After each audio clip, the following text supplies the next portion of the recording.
Item ಯಾವುದೇ ಇರಲಿ try ಮಾಡಿ ಆಚಿ ಚಿಕನ್ ಮಸಾಲಾ. ಹೆಂಗೆ ಫ್ರೆಂಡ್ಶಿಪ್ಪು ಇರ್ಬೋದು, ರಾಜಕಾರಣ ಹೊರತುಪಡಿಸಿ ಫ್ರೆಂಡ್ಶಿಪ್ ಕರ್ನಾಟಕದಲ್ಲಿ ಆ ಫ್ರೆಂಡ್ಶಿಪ್ ಎಲ್ಲ ರಾಜಕಾರಣಲ್ಲೂ ಇದೆ. ಕುಮಾರಸ್ವಾಮಿ ಜೊತೆಗೂ ಇತ್ತು ಫ್ರೆಂಡ್ಶಿಪ್ಪು. ಯಡಿಯೂರಪ್ಪ ಸಿ ಎಂ ಆಗಿದ್ದಾಗ ಸಿದ್ದರಾಮಯ್ಯ ಜೊತೆ ಅದ್ಭುತವಾಗಿ ಫ್ರೆಂಡ್ಶಿಪ್ಪೇ ಇತ್ತು. ಸಿದ್ದರಾಮಯ್ಯ ಫ್ರೆಂಡ್ಶಿಪ್ ಆಗಿದ್ದು ಸಿ ಎಂ ಆಗಿದ್ದಾಗ ಯಡಿಯೂರಪ್ಪ ಅವ್ರನ್ನ ಭೇಟಿ ಆಗ್ತಿದ್ರು. ಫ್ರೆಂಡ್ಶಿಪ್ ಚೆನ್ನಾಗೇ ಇತ್ತು. ಅಂದ್ರೆ ರಾಜಕೀಯ ಸಿದ್ದರಾಮಯ್ಯ ಹೌದು. ಸೊ ಈ ರೀತಿಯ ಫ್ರೆಂಡ್ಶಿಪ್ ಕರ್ನಾಟಕದಲ್ಲಿ ಮಾತ್ರ ನೋಡೋಕೆ ಸಾಧ್ಯ. ಬೇರೆ ರಾಜ್ಯಗಳಲ್ಲಿ ಆ ಥರ ಫ್ರೆಂಡ್ಶಿಪ್ ಇಲ್ಲದೆ ಇರ್ಬೋದು. ಕರ್ನಾಟಕದಲ್ಲಿ ವೈಯಕ್ತಿಕವಾಗಿ ಎಲ್ಲರೂ ರಾಜಕೀಯ ಚೆನ್ನಾಗೇ ಇದ್ದಾರೆ. ಅದು ರಾಜಕಾರಣ ಹಾಗೇನೇ ಇರಬೇಕು. ಬಟ್ ರಾಜಕೀಯಕ್ಕೆ ಬಂದಾಗ ಆ ರೀತಿಯ ಫ್ರೆಂಡ್ಶಿಪ್ನ ಈಗ ಅಡ್ಜಸ್ಟ್ಮೆಂಟ್ ರಾಜಕಾರಣ ಒಂದು ಬ್ರಾಂಡ್ ಮಾಡ್ತಾ ಇದ್ದಾರೆ.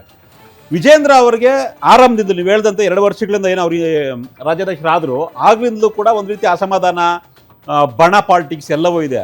ಸೊ ಇದನ್ನೇ ಎನ್ಕ್ಯಾಶ್ ಮಾಡಿಕೊಂಡು ಕೆಲವೊಂದಿಷ್ಟು BJP ನಾಯಕರು ಮಾತೆತ್ತಿದ್ರೆ DK ಜೊತೆ ಅಡ್ಜಸ್ಟ್ಮೆಂಟು, ಸಿದ್ದರಾಮಯ್ಯ ಜೊತೆ ಯಡಿಯೂರಪ್ಪ ಅಡ್ಜಸ್ಟ್ಮೆಂಟು, ಈ ರೀತಿಯಾಗಿ ಆರೋಪಗಳನ್ನು ಮಾಡ್ತಾ ಇದ್ದಾರೆ. ಬಹುಶಃ ಇವತ್ತು ವಿಜೇಂದ್ರ ಇವೆಲ್ಲ ಮಾತನಾಡಿದಾರಲ್ಲ, ಎಲ್ಲದಕ್ಕೂ ಬಹುಶಃ ಆನ್ಸರ್ ಸಿಕ್ಕಿದೆಯಾ ಅಂತ.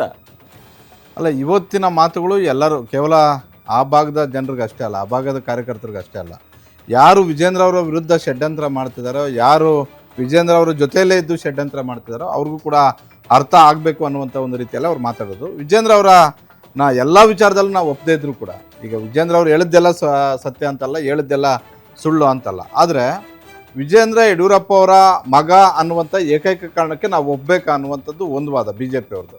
ಆದರೆ ನಿಮ್ಗೆ ವಿಧಿ ಇಲ್ಲ ಬೇರೆ. ಯಾಕಂತ ಹೇಳಿದ್ರೆ ಇವತ್ತಿಗೂ ಕೂಡ ಯಡಿಯೂರಪ್ಪನ ಜೊತೆ ಇದ್ದಂತಹ ಆ ಮತಗಳು ಈಗ ಡೈವರ್ಟ್ ಆಗ್ತಾ ಇರುವಂಥದ್ದು, BJPಗೆ ಬರ್ತಾ ಇರುವಂಥದ್ದು, ಮತ್ತೆ ಅದೇ ನಾಯಕತ್ವವನ್ನು ಒಪ್ಕೊಂಡು ವಿಜೇಂದ್ರ ಅವರು ಒಪ್ಕೊಂಡು, ಹಾಗಾಗಿ ಅನಿವಾರ್ಯ ಇಲ್ಲ ವಿಜೇಂದ್ರ ಅವ್ರಿಗಿಂತೂ ನಾವು ಸ್ಟ್ರಾಂಗ್ ಅಂತ ತೋರಿಸ್ಬೇಕು. ಅದು ಅವಕಾಶಗಳು ಕೊಟ್ಟರು. ಸೌದಿ ಇವತ್ತು ಕಾಂಗ್ರೆಸ್ ಅಲ್ಲಿದ್ದಾರೆ.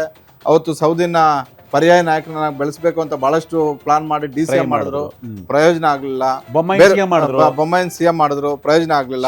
CM ಮಾಡಿದ್ರು, ಪ್ರಯೋಜನ ಆಗ್ಲಿಲ್ಲ. ಹೀಗಾಗಿ ಈಗ ಆ ಅವಕಾಶ ವಿಜೇಂದ್ರ ಅವ್ರಿಗೆ ಸಿಕ್ಕಿದೆ. ನಾನು ವಿಜೇಂದ್ರ ಅಧ್ಯಕ್ಷರಾದ್ಮೇಲೆ ಎಲ್ಲ ಸಕ್ಸಸ್ ಆಗಿದ್ದಾರೆ ಅಂತ ನಾನು ಹೇಳ್ತಿಲ್ಲ. ಆದರೆ ಮೂಡ ಪ್ರಕರಣದಲ್ಲಿ ಏನ್ ಪಿಚ್ ಮಾಡಬೇಕು ಅದನ್ನ ಮಾಡಿದ್ರು.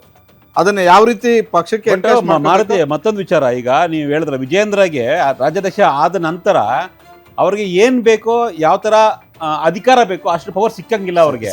ಅಲ್ಲ, ಯಾರು ಸಂಪೂರ್ಣವಾದಂತ ಏನಂತಾರೆ ಅದಕ್ಕೆ ಸ್ವಾತಂತ್ರ್ಯ BJP ವರಿಷ್ಠರು ಕೊಡ್ತಾರೆ. ಅಲ್ಲ, ಈಗ ಒಂದ್ ಕಡೆ ಯತ್ನಾಳ್ ಟೀಮ್ ಒಂದ್ ಕಡೆ ಆಯ್ತಾ, ಅವ್ರು ಉಚ್ಚಾಟನೆ ಆಗಿರ್ಬೋದು, ಬಟ್ BJPಯಲ್ಲಿ ಇರ್ತಕ್ಕಂಥ ರೆಬಲ್ ಟೀಮ್ ತರನೇ ಇದ್ದಾರೆ ಅವರು. ಆಮೇಲೆ ಉಳಿದಂಥ ಕೆಲವೊಂದು ಸೀಟ್ ಅರವಿಂದ್ ಲಿಂಬಾವಳಿ ಆಗಿರ್ಬೋದು, ಪ್ರತಾಪ್ ಸಿಂಹ ಆಗಿರ್ಬೋದು, ಕುಮಾರ್ ಬಂಗಾರಪ್ಪ ಆಗಿರ್ಬೋದು, ಈ ರೀತಿಯ ಒಂದು ಟೀಮ್ ಮಾಡಿಕೊಂಡು ಪದೇ ಇವ್ರ ಮೇಲೆ ಗೂಬೆ ಕೂರಿಸೋದು ಕೆಲಸ ಆಗ್ತಾ ಇದೆ. ಅಶೋಕ್ ಒಂದು ಟೀಮ್ ಆಗ್ತಾ ಇದೆ. ಆಮೇಲೆ ಕೇಂದ್ರ ನಾಯಕರದ್ದು ಈಗ ಪ್ರಹ್ಲಾದ್ ಜೋಶಿನೋ ಅಥವಾ BL ಸಂತೋಷೋ ಅವ್ರದ್ದೊಂಥರ ಟೀಮ್ ಥರ ಅನಿಸ್ತಾ ಇದೆ. ಸೊ ಎಲ್ಲಿದೆ ಒಗ್ಗಟ್ಟು? ಇವ್ರು ಇಂಡಿಪೆಂಡೆಂಟ್ ಆಗಿ ಅವ್ರು ಹೇಳ್ದಂಗೆ ಕೆಲಸ ಮಾಡಕ್ಕೆ ಬಿಟ್ಟಿದಾರ ಅಂತ.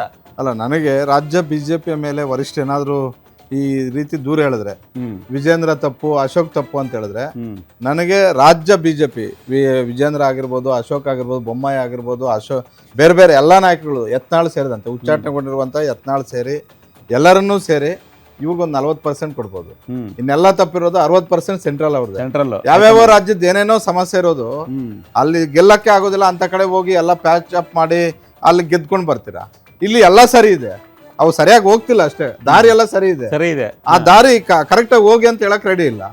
ಇದನ್ನ ಕಳೆದ 3 ವರ್ಷಗಳಿಂದ ಇದೇ ಮಾಡೋದು. ಹೀಗಾಗಿ ನನಗನ್ಸುತ್ತೆ ರಾಜ್ಯ BJP ಸರಿ ಇಲ್ಲ. ಆದ್ರೆ ಇದಕ್ಕಿಂತ ರಾಜ್ಯ BJPಯನ್ನ ನಡೆಸ್ಕೊಳ್ಳುವಂತ ರೀತಿ BJP ವರಿಷ್ಠದ ಮೊದಲು ಸರಿ ಇಲ್ಲ. ಅವ್ರು ಸರಿ ಇದ್ದಿದ್ರೆ ಈ ಸಮಸ್ಯೆ ಆಗ್ತಿರಲಿಲ್ಲ. ಇನ್ನೊಂದು ನಾನು ಸಣ್ಣದಾಗಿ ಹೇಳ್ಬಿಡ್ತೀನಿ, ವಿಜೇಂದ್ರ ಅವರನ್ನ ನಾವು ಯಡಿಯೂರಪ್ಪ ಅವರ ಮಗ ಅನ್ನೋ ಕಾರಣಕ್ಕೆ ನಾವು ಒಪ್ಪೋದಕ್ಕೆ ರೆಡಿ ಇಲ್ಲ ಅಂತ ಹೇಳ್ತಾರಲ್ಲ, ಇವ್ರಿಗೆ ಯಾರಿಗೂ ಕೂಡ ಸ್ಟ್ರಾಟಜಿ ಮಾಡೋ ಲೆಕ್ಕಾಚಾರ ಬರಲ್ಲ.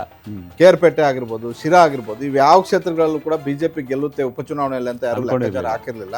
ಅವತ್ತು ಗೆಲ್ಲಿಸ್ಕೊಂಡು ಬಂದಿದ್ದು ನಂಜನಗೂಡು, ಅವತ್ತು ಗೆಲ್ಲಿಸ್ಕೊಂಡು ಬಂದಿದ್ದು ವಿಜೇಂದ್ರ. ಆ ಕ್ರೆಡಿಟ್ ಇವತ್ತಿಗೂ ಕೂಡ ವಿಜೇಂದ್ರನಿಗೆ ಕೊಡ್ತಾರೆ. ಜೊತೆಗೆ ಗ್ರಾಮಾಂತರ, ಬೆಂಗಳೂರು ಗ್ರಾಮಾಂತರದಲ್ಲಿ 2019ರಲ್ಲಿ ಕಾಂಗ್ರೆಸ್ ಅವ್ರು ಗೆದ್ದಿದ್ದು ಒಂದೇ. ಅವತ್ತು ಮೋದಿ ಅವರ ನೇತೃತ್ವದಲ್ಲಿ ಅಲೆ ಇದ್ದಾಗ ಕಾಂಗ್ರೆಸ್ ಕೇವಲ ಬೆಂಗಳೂರು ಗ್ರಾಮಾಂತರ ಹೊರತುಪಡಿಸಿ ಎಲ್ಲ ಕಡೆನೂ ಕೂಡ ಸೋತಿತ್ತು. ಹಾಸನದಲ್ಲಿ JDS ಗೆದ್ದಿತ್ತು. ಅದನ್ನು ಹೊರತುಪಡಿಸಿದ್ರೆ ಮಂಡ್ಯದಲ್ಲಿ ಪಕ್ಷೇತರ ಅಭ್ಯರ್ಥಿ ಸುಮಲತಾ ಗೆದ್ದಿದ್ರು. ಇನ್ನು 25 ಸ್ಥಾನ ಗೆದ್ದವರು BJP ಅವರು. ಫಸ್ಟ್ 2024 ಲೋಕಸಭಾ ಚುನಾವಣೆ ಬಂದಾಗ ಕಾಂಗ್ರೆಸ್ ಅವರೆಲ್ಲ ಲೆಕ್ಕಾಚಾರ ಹಾಕಿದ್ದು ಬೆಂಗಳೂರು ಗ್ರಾಮಾಂತರ ಯಾವ ಸಮಸ್ಯೆ ನಾವು ಗೆಲ್ತೀವಿ ಅಂತ. ಆದ್ರೆ ರಿಸಲ್ಟ್ ಆ ರೀತಿ ಆಗಿರಲಿಲ್ಲ. ಅಭ್ಯರ್ಥಿಯನ್ನ ಕರೆಕ್ಟ್ ಆಗಿ ಕಣಕ್ಕಿಳಿಸೋದು. ಬೇರೆ ಯಾರಾದ್ರೂ ಅಭ್ಯರ್ಥಿ ಆಗಿದ್ರೆ ಸುರೇಶ್ ಅವ್ರನ್ನ ಸೋಲ್ಸೋಕೆ ಕಾರಣ ಆಗ್ತಿಲ್ಲ. ಆಗ್ತಿರ್ಲಿಲ್ಲ. ಯಾಕಂದ್ರೆ ಒಂದ್ ಕಡೆ ಗ್ಯಾರಂಟಿಗಳು ಕೊಟ್ಟಿದ್ರು, ಮತ್ತೊಂದ್ ಕಡೆ ಡಿ ಕೆ ಶಿವಕುಮಾರ್ ಕೆಪಿಸಿಸಿ ಅಧ್ಯಕ್ಷರ ಜೊತೆಗೆ DCM ಬೇರೆ.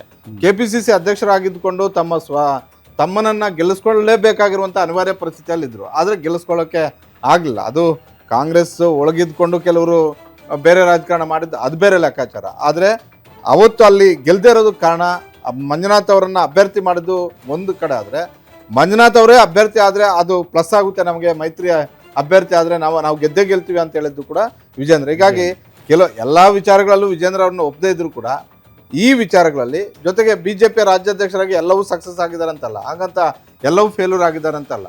ನೀವು ಉಸಿರಾಡಕ್ಕೆ ಬಿಡ್ದೇನೆ, ಆ ಉಸಿರು ತಗೊಳಕ್ಕೆ ಬಿಡ್ದೇನೆ ಸರಿಯಾಗಿ ಉಸಿರಾಡ್ತಿಲ್ಲ ಅಂತ ಹೇಳಿದ್ರೆ ಹೆಂಗೆ? ಎಸ್ ಮುಂದೆ ಹೋಗೋಣ. ಇದೇ ರೀತಿಯಾಗಿ ಮತ್ತಷ್ಟು ಮಾತನಾಡಿದ್ದಾರೆ ವಿಜೇಂದ್ರ. ನನಗೆ ಪಕ್ಷ ಜವಾಬ್ದಾರಿ ಕೊಟ್ಟಿದೆ, ಸೊ ರಾಜ್ಯಾಧ್ಯಕ್ಷ ಕೆಲಸವನ್ನ ಮಾಡ್ತಾ ಇದ್ದೇನೆ. ನಾನೇನೋ ಬೇರೆ ಏನೋ ಮಾಡ್ತಾ ಇಲ್ಲ. ಇಲ್ಲಿ ಕಾಂಪ್ರಮೈಸು, ದೋಸ್ತಿ, ಫ್ರೆಂಡ್ಶಿಪ್ಪು, ಹೊಂದಾಣಿಕೆ ಇದ್ಯಾವುದು ನಡೆಯಲ್ಲ, ಏನೂ ಆಗಲ್ಲ. ಯಡಿಯೂರಪ್ಪ ಮಗನಾಗಿ ಹೊಂದಾಣಿಕೆ ಮಾಡ್ಕೊಳ್ತೀನಿ ಅಂದರೆ ಅದು ನಾಚಿಕೆ ಆಗಬೇಕು. ಆ ರೀತಿ ಕೆಲಸವನ್ನ ಮಾಡ್ತಾ ಇಲ್ಲ ನಾನು. ಅಡ್ಜಸ್ಟ್ಮೆಂಟ್ ಮಾಡಿಕೊಂಡ್ರೆ ಭಗವಂತ ಕಡೆ ಒಪ್ಪಲ್ಲ.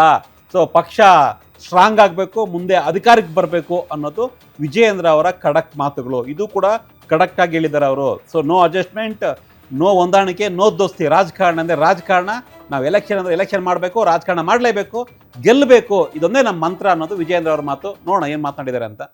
ಪಕ್ಷದ ವರಿಷ್ಠ ಹಿರಿಯರು ನನಗೆ ರಾಜ್ಯದ ಅಧ್ಯಕ್ಷ ಜವಾಬ್ದಾರಿ ಕೊಟ್ಟಾಗ ಈ ರೀತಿ ಕಾಂಗ್ರೆಸ್ ಪಕ್ಷ ಅಥವಾ ಕಾಂಗ್ರೆಸ್ ಪಕ್ಷದ ಮುಖಂಡರ ಒಂದಿಗೆ ದೋಸ್ತಿ ಮಾಡಿಕೊಂಡಿದ್ದು ಸಂಘಟನೆ ಮಾಡೋದಕ್ಕೆ ಸಾಧ್ಯ ಆಗ್ತದ? ಅದು ಕೂಡ ನಾವೊಬ್ಬ ಯಡಿಯೂರಪ್ಪ ಅವ್ರ ಮಗನಾಗಿ ನಾ ರೀತಿ ನಡ್ಕೊಳ್ತೇನೆ ಅಂತ ಭಗವಂತನು ಕೂಡ ಮೆಚ್ಚೋದಕ್ಕೆ ಸಾಧ್ಯ ಇಲ್ಲ.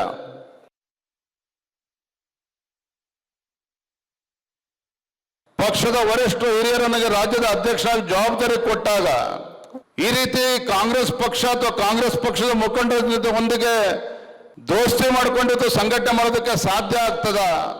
ಅದು ಕೂಡ ನಾವೊಬ್ಬ ಯಡಿಯೂರಪ್ಪ ಅವ್ರ ಮಗನಾಗಿ ನಾ ರೀತಿ ನಡ್ಕೊಳ್ತೇನೆ ಅಂತ ಭಗವಂತನು ಕೂಡ ಮೆಚ್ಚೋದಕ್ಕೆ ಸಾಧ್ಯ ಇಲ್ಲ. ಎಸ್ ಮಾರುತಿ, ನಾವು ಹೇಳಿದಂತೆ ಈಗ ಹೊಂದಾಣಿಕೆ ಇಲ್ಲ, ಕಾಂಪ್ರಮೈಸ್ ಇಲ್ಲ, ಓನ್ಲಿ ಗುದ್ದಾಟ, ಎಲೆಕ್ಷನ್ ಮಾಡಬೇಕು ಅಂತ ಇದೊಂದು ಖಡಕ್ಕಾಗಿ ಎಲ್ಲರಿಗೂ ಒಂದು ಸ್ಪಷ್ಟ ಸಂದೇಶವನ್ನು ಕೊಟ್ಟಿದ್ದಾರೆ. ಇದ್ರ ಜೊತೆಗೆ ಮತ್ತೊಂದು ಮಾತನಾಡಿದರೆ ಅವರು, ಇದೊಂದು ರೀತಿ ವಾರ್ನ್ ಕೊಟ್ಟಂಗೆ ಬಿ ಜೆ ಪಿಯ ನಾಯಕರಿಗೆ, ಬಿ ಜೆ ಪಿ ಮುಖಂಡರಿಗೆ ಒಂದು ರೀತಿ ವಾರ್ನ್ ಕೊಟ್ಟಂಗೆ. ಹಳೇದನ್ನು ಮರ್ತು ಬಿಡಿ, ಫಸ್ಟು ಏನಾಗಿದೆ ಗೊತ್ತಿಲ್ಲ, ಆಗಿರೋದನ್ನ ಮರ್ತು ಬಿಡಿ. ನೆಕ್ಸ್ಟ್ ಏನು ಮಾಡಬೇಕು? ಪಕ್ಷಕ್ಕಾಗಿ ಕೆಲಸ ಮಾಡಬೇಕು, ಪಕ್ಷಕ್ಕಾಗಿ ದುಡಿಬೇಕು. ನಾನಿಲ್ಲ ಅಂದರೆ ಪಕ್ಷ ಇಲ್ಲ, ನಾನಿದ್ರೆ ಮಾತ್ರ ಪಕ್ಷ, ಇದೆಲ್ಲ ಭ್ರಮೆ, ಇದೆಲ್ಲ ಬಿಟ್ಬಿಡಿ. ನಾನು ಹುಟ್ಟಿದ ಮೇಲೆ ದಾವಣಗೆರೆಯಲ್ಲಿ ಇನ್ನೆಲ್ಲೋ ಪಕ್ಷ ಹುಟ್ಟುಬಿಡ್ತು, ನಾನು ಹುಟ್ಟೋವರೆಗೂ ಪಕ್ಷನೇ ಇರಲಿಲ್ಲ ಬಿ ಜೆ ಪಿ.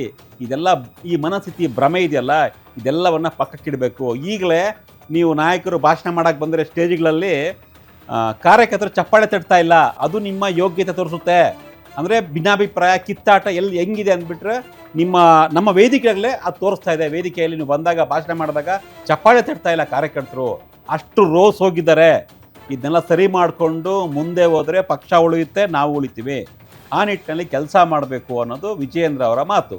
ಸೊ ಡೈರೆಕ್ಟಾಗಿಯೇ ಕಾರ್ಯಕರ್ತರಿಗೆ ಒಂದು ಹಿಂಟ್ ಕೊಟ್ಟಿದ್ದಾರೆ, ಮುಖಂಡರಿಗೂ ಕೂಡ ಒಂದು ಹಿಂಟ್ ಕೊಟ್ಟಿದ್ದಾರೆ. ಬಿಟ್ಬಿಡಿ ಹಳೇದನ್ನೆಲ್ಲ ಬಿಟ್ಟರೆ ಮಾತ್ರ ಮುಂದೆ ಹೋಗೋಕ್ಕೆ ಸಾಧ್ಯ, ಇಲ್ಲ ಅಂದರೆ ಕಷ್ಟ ಇದೆ. ಸೊ ಯಾರೂ ಕೂಡ ಪಕ್ಷವನ್ನು ಮೀರಿ ಯಾರೂ ದೊಡ್ಡವರಲ್ಲ, ಪಕ್ಷನೇ ಇಂಪಾರ್ಟೆಂಟು, ವ್ಯಕ್ತಿ ಅಲ್ಲ. ವ್ಯಕ್ತಿ ಪೂಜೆಗಿಂತ ಪಕ್ಷ ಇಂಪಾರ್ಟೆಂಟ್ ಅನ್ನೋದನ್ನ ಪರೋಕ್ಷವಾಗಿ ಎಲ್ಲ ನಾಯಕರಿಗೆ ವಿಜಯೇಂದ್ರ ಖಡಕ್ ಸಂದೇಶವನ್ನು ಕೊಡ್ತಾ ಇದ್ದಾರೆ. ಸೊ ಏನು ಮಾತನಾಡಿದ್ರೆ ನೋಡೋಣ, ಬೈಟ್ ಇದೆ. ಕಳೆದ ಉಪಚುನಾವಣೆಯಲ್ಲೂ ಕೂಡ ನಾನು ಹೇಳಿದ್ದೆ, ಇವತ್ತು ಕೂಡ ಹೇಳ್ತಾ ಇದ್ದೇನೆ, ಇಂದು ಕೂಡ ನಾವು ಹಳೆದನ್ನ ಮರೆತು ನಾವು ಒಟ್ಟಾಗಿ ಒಂದಾಗಿ, ನಾನಿಲ್ಲದೆ ಇದ್ರೆ ಪಕ್ಷನೇ ನಡೆಯೋದಿಲ್ಲ. ನಾನು ಹುಟ್ಟಿದ ಮೇಲೆ ಬಿಜೆಪಿ ಹುಟ್ಟಿರ್ತಕ್ಕಂಥದ್ದು ದಾವಣಗೆರೆ ಜಿಲ್ಲೆಯಲ್ಲಿ. ಈ ಭಾವನೆಯಿಂದ ನಾವು ಹೊರಗೆ ಬರದೇ ಹೋದ್ರೆ ಇವತ್ತು ಕಾರ್ಯಕರ್ತನ ಹೆಸರುಗಳು ಹೇಳಿದಾಗ ಚಪ್ಪಾಳೆ ತಟ್ಟೋದನ್ನು ನಿಲ್ಲಿಸಿದ್ದಾರೆ. ನಾಳೆ ರಸ್ತೆಯಲ್ಲಿ ಓಡಾಡೋದಕ್ಕೂ ಕೂಡ ಕಷ್ಟ ಆಗ್ತದೆ. ಅಂತ ಪರಿಸ್ಥಿತಿ ಬರುವ ಮುಂಚಿತವಾಗಿ ನಮ್ಮನ್ನು ನಾವು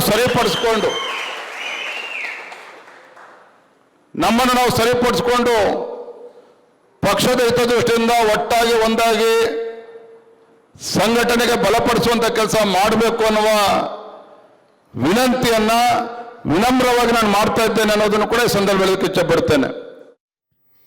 ಎಸ್ ಮಾರುತಿ, ನೋಡಿದ್ವಿ ಕಳೆದ 25 ನಿಮಿಷದಿಂದ ವಿಜಯೇಂದ್ರ ಏನೆಲ್ಲ ಮಾತನಾಡಿದ್ರು ಅಂತ. ನೀವು ಕೇಳಿದಿರ, ನೀವು ಮಾತನಾಡಿದಾರ. ಲಾಸ್ಟ್ ಒಂದು ವಾರ್ನಿಂಗ್ ಮಾಡಿದ್ದಾರೆ. ದಾವಣಗೆರೆಯಲ್ಲಿ ನಿಂತು ಮಾತಾಡಿರೋದು. ದಾವಣಗೆರೆಯಲ್ಲಿ ಮೊನ್ನೆ ನಡೆದಂತಹ ಬೈ ಎಲೆಕ್ಷನ್ ಎಫೆಕ್ಟ್, ಅದರಲ್ಲಿ ಸಿದ್ದೇಶ್ವರು ಮತ್ತೆ ರೇಣುಕಾಚಾರ್ಯ ಜಟಾಪಟಿ. ಹ್ಮ್ ಆ ಕಡೆ ಬಾಗಲಕೋಟೆಯಲ್ಲಿ ಉಚ್ಚಾಟಿತ ಶಾಸಕ ಯತ್ನಾಳ್ ಅವರು ಬಂದು ನಾನೇ ಅಂತ ಹೇಳಿದ್ರು. ಹೌದೌದು. ಬಾಗಲಕೋಟೆಯಲ್ಲಿ ಗೆಲ್ಲುವಂತಹ ಕ್ಷೇತ್ರವನ್ನೇ ಯತ್ನಾಳ್ ಅವರಿಂದ ಕಳ್ಕೊಂಡ್ರು.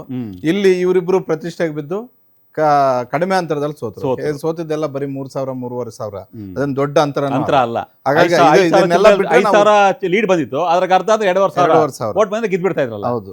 ಅದಕ್ಕೆ ಪ್ರತಿಷ್ಠೆ ಇವೆಲ್ಲ ಇಟ್ರೆ ನಾವು ಮತ್ತೆ ವಿರೋಧ ಪಕ್ಷದಲ್ಲ ಕೂರ್ಬೇಕಾಗುತ್ತೆ. ಇದನ್ನೆಲ್ಲ ಬಿಟ್ಟು ಕೆಲಸ ಮಾಡಿದ್ರೆ ನಮ್ಮ ಟಾರ್ಗೆಟ್ ಏನಿದೆಯೋ ಅದು ರೀಚ್ ಆಗ್ತದೆ. ಖಂಡಿತ ಇದು ನನಗನ್ಸುತ್ತೆ ನೇರವಾಗಿ ಹೇಳಿರೋದು ಒಂದು ಸಿದ್ದೇಶ್ವರು, ಮತ್ತೊಂದು ಯತ್ನಾಳು. ಅವಾಗವಾಗ ಮೈಸೂರು ಕಡೆಯಿಂದ ಒಂದಷ್ಟು ಹೇಳಿಕೆಗಳು ಬರ್ತವೆ, ಅವ್ರಿಗಿರ್ಬೋದು. ಯಾರ್ಯಾರು ಬಹಿರಂಗವಾಗಿ ಹೇಳಿಕೆಗಳನ್ನು ಕೊಡ್ತಾರೋ ಅವ್ರಿಗೆ ಹೇಳ್ದಂತಿದ್ದಾರೆ. ಹಾಗಾಗಿ ಇದು ಒಂದು ಸಂದೇಶ ಕಾರ್ಯಕರ್ತರಿಗಾಗಿರ್ಬೋದು, ಮುಖಂಡರಿಗೂ ಆಗಿರ್ಬೋದು. ಎಸ್ ಇದಾಗಿತ್ತು ಇವತ್ತಿನ ಸ್ಪೆಷಲ್ ಬುಲೆಟಿನ್ ಪೊಲಿಟಿಕಲ್ ಕಾರ್ನರ್. ಮತ್ತಷ್ಟು ಸ್ಪೆಷಲ್ ಮತ್ತು ಇಂಟ್ರೆಸ್ಟಿಂಗ್ ನ್ಯೂಸ್ಗಾಗಿ ನೋಡ್ತಾ ಇರಿ ಗ್ಯಾರಂಟಿ ನ್ಯೂಸ್. ಸುದ್ದಿ ಖಚಿತ, ನ್ಯಾಯ ನಿಶ್ಚಿತ.